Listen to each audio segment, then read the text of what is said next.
중국의 전통 명절 중추절.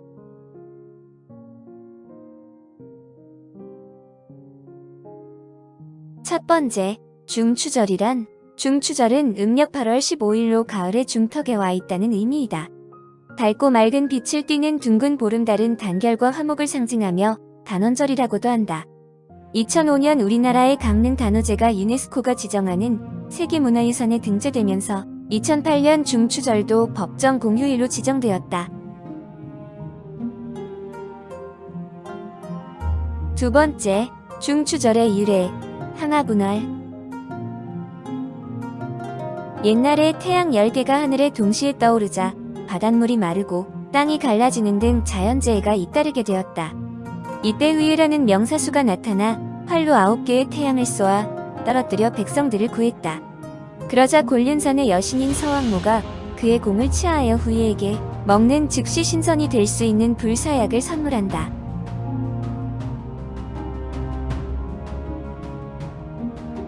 이후 후예는 항아라는 아름다운 여인을 아내로 맞아 행복하게 살고 있었는데 어느 날 흑심을 품은 후예의 제자 본몽이 항아가 보관하고 있던 불사약을 뺏으려 하자 다급해진 항아가 불사약을 꿀꺽 삼키고 말았다. 약을 삼킨 항아는 몸이 가벼워져 훨훨 날아 달나라로 올라가고 인간 세상에 혼자 남은 후예는 아내를 그리워하며 아내 항아가 좋아하는 음식을 차려 달의 제사를 지냈는데 이때부터 달의 제사 지내는 풍속이 민가에 전해졌다고 한다.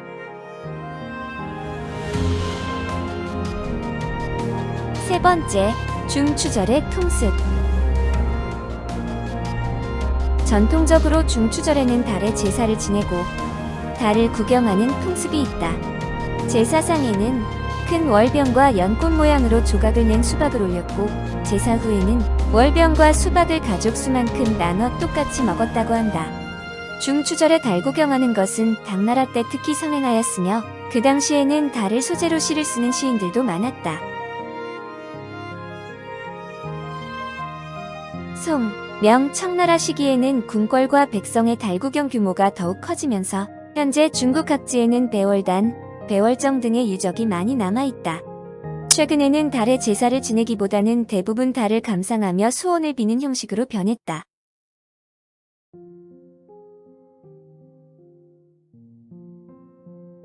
네 번째, 중추절의 대표 음식 월병. 달에게 바치는 제사 음식이기도 한 월병은 지역에 따라 모양이 조금씩 다르지만 대부분 보름달같이 원형으로 생겼다. 여기에는 둥근 보름달의 모양을 빌어 가정의 원만함과 단란함을 기원하는 의미가 담겨 있다. 전통적인 월병은 밀가루에 설탕, 달걀, 물엿 등을 섞어 반죽하고 안에 파치나 말린 과일, 견과류 등으로 만든 소를 넣어 설탕물이나 카라멜 등을 바른 뒤 틀에 넣어 굽는다. 월병의 겉에는 여러 가지 글자와 문양을 새겨 넣기도 해서 보기도 좋고 맛도 좋다. 최근에는 전통적인 소 대신 아이스크림이나 초콜릿 등을 넣은 월병도 나오고 있다. 월병의 유래. 중추절에 월병을 먹는 풍습은 원나라 말기에 시작된 것이다. 당시 원나라의 가옥 통치를 참을 수 없었던 농민들은 공기를 계획하게 되었는데 공기 소식을 전달할 방법이 없어 고민 중이었다. 그러다가 무책으로 생각해낸 것이 곤린병에 걸리지 않으려면 추석에 월병을 먹어야 한다는 소문을 퍼뜨리는 것이었다. 사람들이 월병을 잘라보니 그 속에 봉기와 관련한 쪽지가 들어있었고 음력 8월 15일이 되자 농민들은 일제히 봉기에 참가해 원나라를 멸망시켰다고 한다.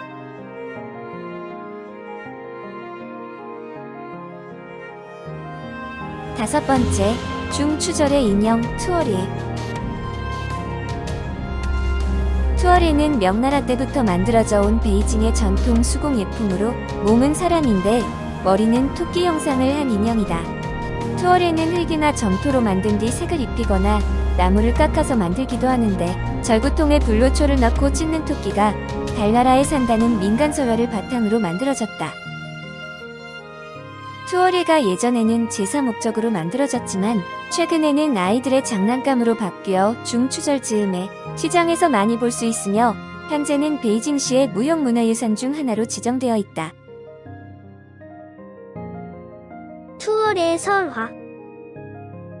옛날 베이징 지역에 전염병이 돌아 백성들이 크게 고생을 하자 옥토끼가 달나라에서 내려와 백성들을 치료해주고 다시 달나라로 올라갔다고 한다.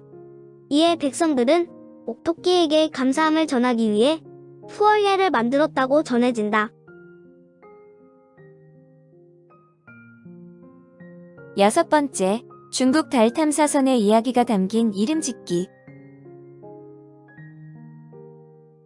중국은 2007년 순수 자체 기술로 연구개발해 제작한 최초의 달 탐사 위성 창어 1호 발사를 성공한 데 이어 2013년 12월에는 달 탐사 위성인 창어 3호가 달 표면 착륙에 성공했다.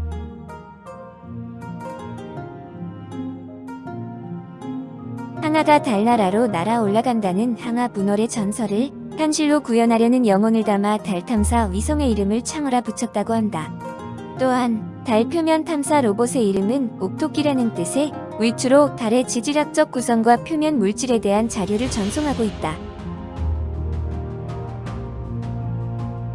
창어 3호와 위추가 달에 성공적으로 착륙함으로써 미국과 러시아에 이어 달 표면에 무인 탐사선과 탐사 로봇을 내려앉게한 세 번째 국가가 된 중국은 2018년 3월 중국인민정치협상회의에서 달 탐사선을 연내 발사해 인류 최초로 달 뒷면의 탐사 계획을 밝혔다. 또한 2011년 9월 29일 발사된 캔궁 1호는 중국 우주굴기의 상징이다. 캔궁 1호는 그해 11월 중국의 무인 우주선 선저우 8호와 도킹에 성공한 데 이어 2012년에는 유인 우주선 선저우 9호와 도킹하며 기술을 뽐냈다. 중국은 이로써 미국과 러시아에 이어 세 번째로 도킹 기술을 보유한 나라가 되었다.